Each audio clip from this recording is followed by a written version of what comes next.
Welcome to DBC clips. बड़े बड़े podcast देखने का टाइम नहीं है, कोई बात नहीं, ये चैनल को सब्सक्राइब कर लो। पॉडकास्ट की जो सबसे बेस्ट बातें होगी मेरे पॉडकास्ट की, वो इस चैनल पे मैं डालता रहूंगा शॉर्ट क्लिप्स में, ताकि आप शॉर्ट टाइम पे बहुत सारी नॉलेज गेन कर सको। Now let's start. One more thing is very powerful which I would like to add it in, which has helped me a lot, is manifestation. बहुत मुश्किल है, बहुत ही ज़्यादा मुश्किल है। Manifestation like law of attraction. Law of attraction कैसा आप मतलब काम किया आपके लिए? बचपन से कर रहा है। अच्छा, जैसे कुछ example? I believe in 11-11, I believe in universe. Okay, 11-11 का कॉन्सेप्ट क्या है? 11-11 का कंसेप्ट इनिशियली जब मैंने सुना था उसके बारे में, तो it was like an angel number.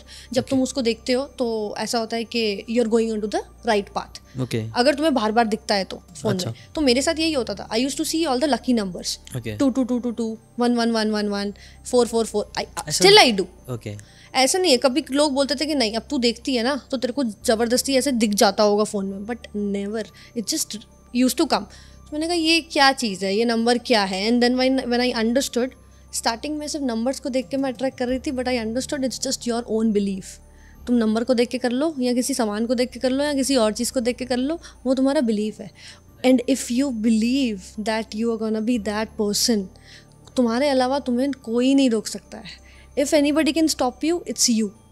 अगर आप सोच लोगे कि आपको वहाँ पहुँचना है, and 4 people are gonna come and criticise you and tell you कि नहीं हो पाएगा, ये होगा वो होगा फलाना, नहीं, सिर्फ जो तुम चाहोगे वही होगा।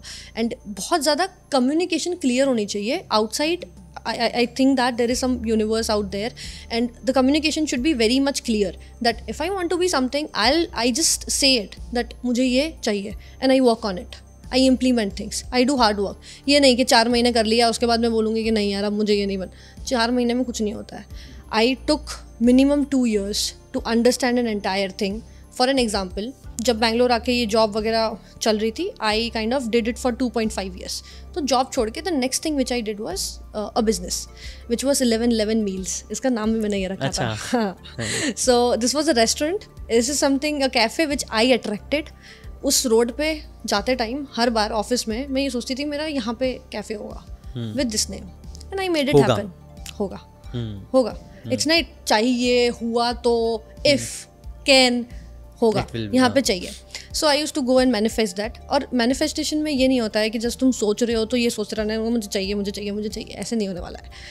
You know, it's just keep it in your mind, believe it कि ठीक है ये मुझे करना है। And I just went into the process. मुझे सामने अपॉर्चुनिटी दिखती है, मैं उसको ग्रैब भी करती हूँ। ये नहीं है कि सिर्फ मैनिफेस्ट करके घर पे बैठ जाऊँगी, अपॉर्चुनिटी है तो ग्रैब करो। So my mom use to cook very well. Initially in that area हमने ये जब कैफ़े स्टार्ट किया, mom was the one who was heading that thing, and 11-11 meals was the thing जिसमें मैंने अपना 2000% दिया था, because that was a first business for me initially. ये कब हुआ था? ये हुआ था 2017 के एंड में। आपकी तब एज कितनी होगी? तब हुआ होगा around I think 19-20 around. Story मिल रही है कहीं से, मतलब 17-18 आपने खत्म किया, तभी 19 पे आ गया। हाँ, नहीं मतलब अब उसमें मैं शायद 2021 की थी, क्योंकि 2.5 साल मैंने यहाँ पे कंपनी में काम किया, and I was almost like 21 when I started this one. 11-11 meals जब स्टार्ट हुआ था, और इससे पहले हम लोग घर से करते थे। So we used to sell from house, मतलब घर से ही सारा खाना वगैरह मम्मी बेचती रहती थी, क्लाउड किचन टाइप्स। तो मम्मी यूज्ड टू कुक, और मम्मी ने कुछ 4-5 महीने ये किया वहीं पे, एंड मुझे काफ़ी अच्छा लगा ये चीज़, क्योंकि उस एरिया। अच्छा, तो मम्मी बैंगलोर आ गए थे? अरे हाँ, करेक्ट, मम्मी बैंगलोर आ गई थी। तो what ever situations were happening, जब ये कंपनी में जब मैं थी, यहाँ पे जो लड़ाइयाँ वगैरह चल रही थी, I went back, I asked my mom saying that कि okay you guys are not gonna stop fighting, तो एक काम करते हैं, चलो। वैसे भी मुझे बहुत ज़रूरत थी मम्मी की, I couldn't stay without food. यहाँ पे बैंगलोर में मैं पूरे टाइम काम करती रह रही हूँ और मेरा खाने का कुछ नहीं हो रहा था। सो मॉम वाज लाइक ठीक है, I will come and stay with you. तो मम्मी यहाँ पे आके मेरे साथ रहने लग गई थी, and then she started cooking and everything. तो जब वो प्रोसेस स्टार्ट हुआ, वी वर स्टेइंग, पैसे वैसे बचाने के लिए बैंगलोर के थोड़े आउटर एरिया में हम लोग रह रहे थे कि लेट्स जस्ट बी देयर। और वहाँ पे 10 किलोमीटर तक कोई जोमेटो, कोई स्विगी, कोई डिलीवरी, कुछ नहीं था। अच्छा, कुछ भी नहीं। मैं खुद गई तो मैंने कहा ये रह कैसे रहे हैं, जी कैसे रहे हैं यहाँ पे चीज़ें आ कैसे रही हैं, और लिटरली वहाँ पे है कम्युनिटी, लोग रह रहे हैं बहुत सारे। तो हम लाइक चलो ठीक है। तो उसी सडन में मम्मी ने ये सेल करना स्टार्ट किया, जस्ट सोसाइटी में 2-3 लोगों को खाना वाना बना के she started giving it out.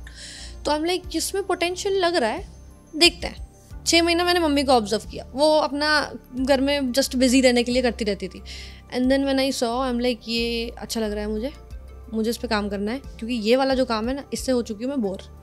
कौन सा वाला काम था वो? रिक्रूटमेंट, ओके, जो यूएस में हो रहा था, जो यूएसआईटी था, राइट। तो उसमें मैं ऐसा नहीं था कि बहुत सारा एक्सपीरियंस ले लिया था, गेन कर लिया था, समझ लिया था, but again I am somebody who wants to go to the next level. तो अब उसमें ना प्रॉब्लम्स नहीं आ रही थी, उसमें रिस्क फैक्टर नहीं दिख रहा था, उसमें वो किक नहीं आ रही थी, ग्रोथ नहीं दिख रही थी। मैंने कहा चलो ठीक है, इसमें ग्रोथ होगी भी तो ज़्यादा से ज़्यादा बीडीएम में मैनेजर ही बन जाएंगे, उससे क्या, और टीम लीड ही बन जाएंगे, उससे क्या होगा। वो मेरा गोल नहीं था। और उस टाइम पे मेजरली गोल क्या था?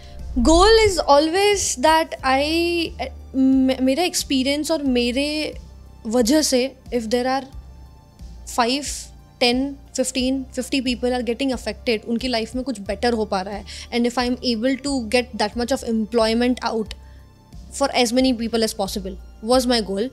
This was second thing, but the first thing was for me, मुझे ग्रो करना था, मुझे सीखना था, मेरे को सीखने की बहुत ज़्यादा भूख है। I can't stop at one point of time जहाँ पे मुझे लगता है कि अच्छा मुझे क्रिप्टो करेंसी आई, मुझे इसके बारे में नहीं पता, तो चलो कोई बात नहीं पता, नहीं मुझे जानना है ये क्या है, ये क्यों है, इसमें क्या हो सकता है। और मुझे लगता है अगर मुझे उसमें इंटरेस्ट है तो जो मैं अभी कर रही हूँ उसके साथ साथ मैं वो भी करूँगी। I find out a way of doing it, but I do it, क्योंकि यहाँ पे मैंने सीख लिया, I can carry forward, SOP बनाओ, आगे फॉरवर्ड करो, तुम्हारे साथ और लोग काम करेंगे, साथ साथ में you can do other things also, so that's how. अगर आपको ये बातें काम की लगी होगी तो do check out the full podcast यार, जाके देखो, डिटेल में चीज़ों को समझो, तब ज़्यादा अच्छे से समझ में आएगा, ज़्यादा अच्छे से आप अपनी ज़िंदगी में चीज़ें अप्लाई कर पाओगे। Thanks so much and subscribe this channel.